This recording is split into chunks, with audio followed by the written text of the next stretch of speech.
Unit 1, Objective 3, writing the equations of a function or a graph that you are looking at. These first three examples I'm going to go over with you guys will help you with the first 9 problems of the worksheet. So, example number 1. Obviously, just looking at it, we're looking at a down parabola. So, we're going to start with the parent function of any parabola, which is y equals, and there will be some leading coefficient. Sometimes it's a 2, sometimes it's a 3, who knows what it is.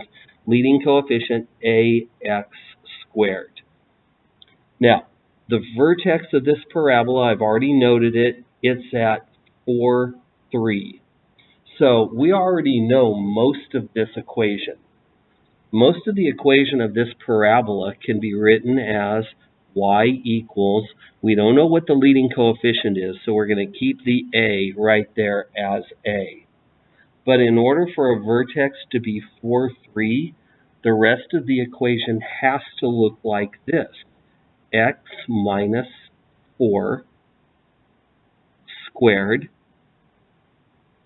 and then plus 3. So that takes care of the vertex. The vertex helps us write this part of the equation. The way we're going to find that leading coefficient, the a value, is going to be by using that other point. Now, this other point that's marked on the parabola is 1, -2. So, any place we see an x, I'm going to plug in the value of 1, and any place we see a y, I'm going to plug in the value of -2. So that's what we're going to do. Y becomes -2 equals a, and remember the x value is 1, so 1 minus 4 quantity squared plus 3. So -2 equals, now 1 minus 4 is -3, -3 squared is +9, times a would be 9a, plus 3.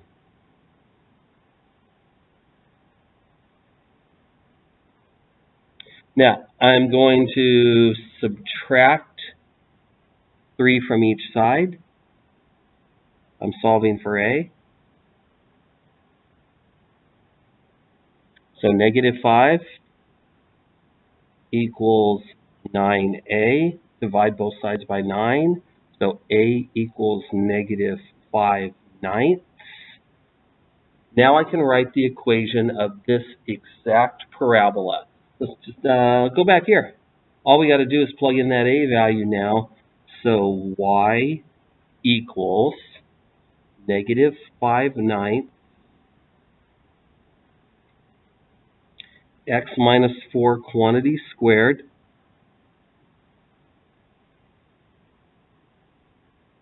and then plus 3.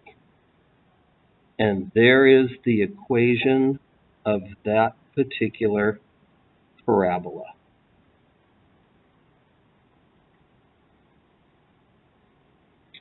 Okay, moving on to the second example. Should be kind of easy. It's just basically your straight linear equation. So the parent function equals y equals mx. The first thing we can do with this one, we can easily calculate the slope. We could use the formula y2 minus y1 over x2 minus x1, or we can just kind of look right here. I got the graphs right here. What does it take to get from this point to that point? Up 1, 2, 3, 4, over 1, 2, 3, 4, 5, 6, 7, 8, 9. So 4 nines. The slope is up 4 over 9. Now, I can use either one of these points. So actually, I'm going to show you guys 2 different equations that would be correct answers. So if we used this key point right here, which is 1, 2, 3, 4, 1, 2, 3, 4, 5, 6, 7. Is that right? 1, 2, 3, 4, 1, 2, 3, 4, 5, 6, 7. So that's 4, 7.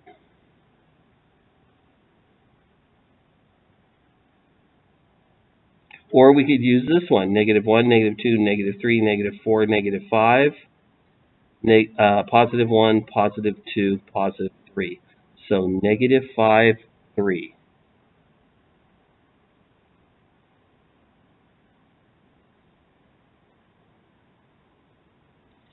If I wanted to write the equation using this point, it would be y equals the slope of 4/9.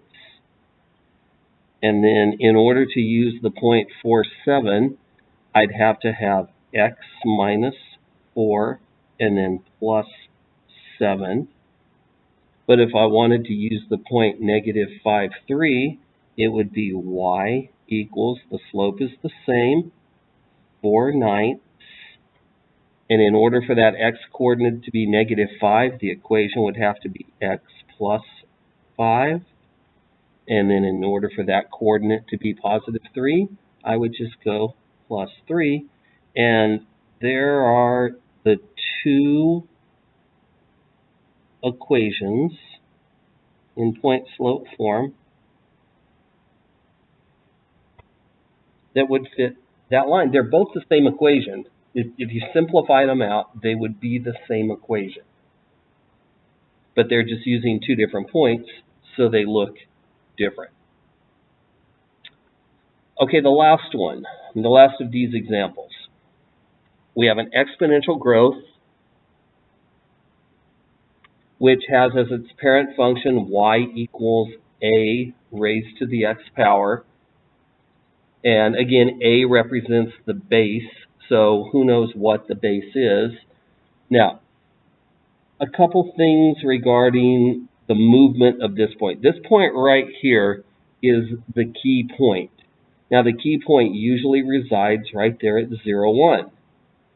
So one way to figure out, what happened to that key point? Well, it went 3 units to the left, and it also went 1, 2, 3, 4, 5 units up. Another way you can tell this graph was translated 5 units up is look at the asymptote. The asymptote of the parent function is always right here on the x-axis at y equals 0. But this asymptote is 5 units above that. So that means this graph has to have been translated 5 units up.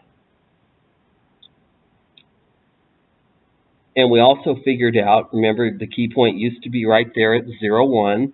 It's now right there. So it went 3 units to the left.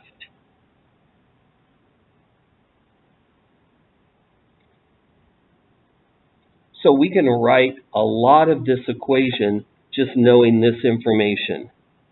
Y equals, we don't know what the base is, and there go the lights again.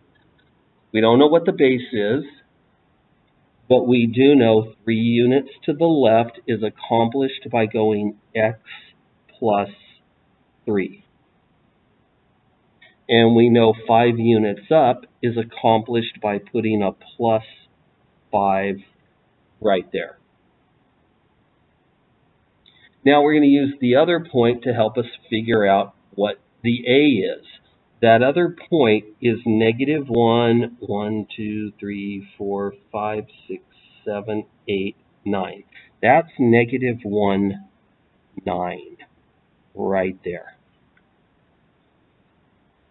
So we're going to plug in 9. Y becomes 9. A is still A. We don't know what it is. X becomes -1. -1 plus 3. And then we're going to put a plus 5 right there. So 9 equals A, -1 plus 3 is 2. So A squared plus 5. Subtract 5 from both sides. Now you have 4 equals A squared. And now you just have to kind of think for a second, what number do we have to square to get the number 4? and therefore, or you could just take the square root. I guess that would be mathematically a good way of doing it. Take the square root of that side, take the square root of that side. A equals 2. So now that you know A equals 2, we can go back to this equation right here and plug in the A equals 2, and we have the entire equation of the exponential growth graph. Y equals 2 raised to the x plus 3, and then plus 5. That's the equation of that exponential graph.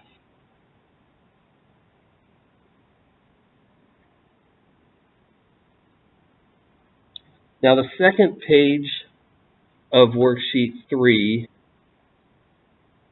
deals with a couple of functions for each graph, and on one of them, they're asking, on a few of them, not just one of them, on one of them, on one of my examples, all I'm doing is I'm asking you to add f of x and g of x and figure out what you come up with and then graph the answer.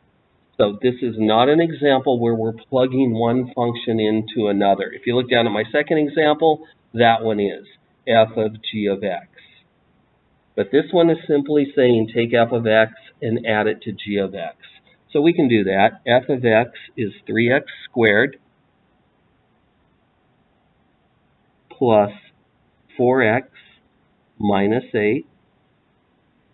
And now add g of x. The only thing, before we can do that, we have to distribute this. We have to rename g of x to be 3x times 1, which is 3x, minus 3x times x is 3x squared. So here's my f of x that I didn't have to do anything to. Here's my g of x that I had to expand by distributing, and now I'm going to add those two together. Plus 3x minus 3x squared. And now I just have to simplify the function. The 3x squared and the minus 3x squared, they're going to cancel each other. So really now all I have is an equation or a function that says y equals, combined like terms, 4x plus 3x is 7x minus 8. And that's what you get when you add this f of x with that g of x. And now just graph this. This is a linear equation that has a y-intercept of -8. The key point, the origin, was shifted down 8, but the x wasn't shifted at all left or right, so -8 is the y-intercept. 1, 2, 3, 4, 5, 6, 7. There's your y-intercept at -8, and then the slope is up 7 over 1.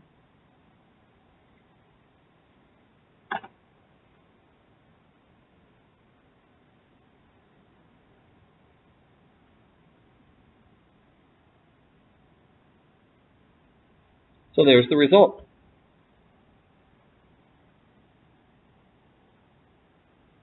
This is the sum of the two functions, and this is the graph. All right, the last example for worksheet 3 is one of those composite functions where we are taking g of x and we're plugging it into f of x. This is f of g of x. We've already done this a few times. I'll work from the inside out. Take the g of x function, which is x minus 1, and plug it into the f of x function. The only place that it can enter is right there at the x. That's where the door opens and lets this x minus 1 enter. So when I do that, I get 4 minus leading coefficient of 3. I'm going to put in x minus 1, substitute x minus 1 goes in where the x goes, and then it gets squared. Now, you've done these a lot, but probably not a little like this. Let's move the positive 4 to the end. Y equals negative 3x minus 1 squared plus 4.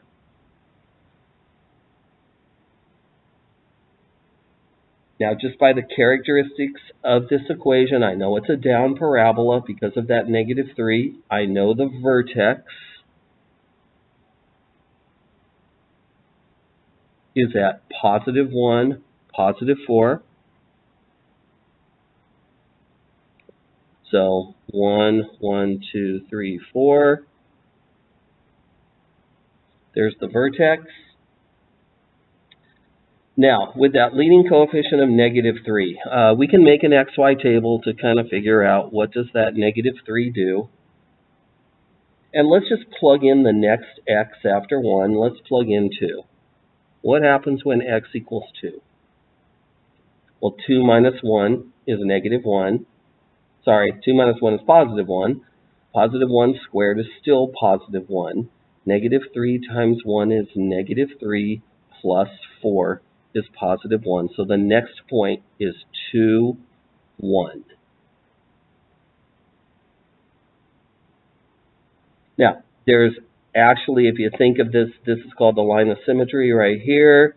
That means if there's a point right there, then there's also its image right there. You could figure it out by what if you plugged in 0, x equals 0. 0 minus 1 is negative 1. Negative 1 squared is positive 1. Negative 3 times positive 1 is negative 3. And negative 3 plus 4 is positive 1. So when x is 0, y is also 1. And remember, we knew that just by looking at it, this was going to make a down parabola. And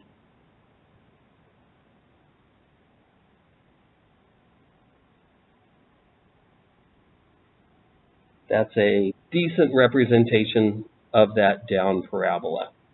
So with that, that's objective 3.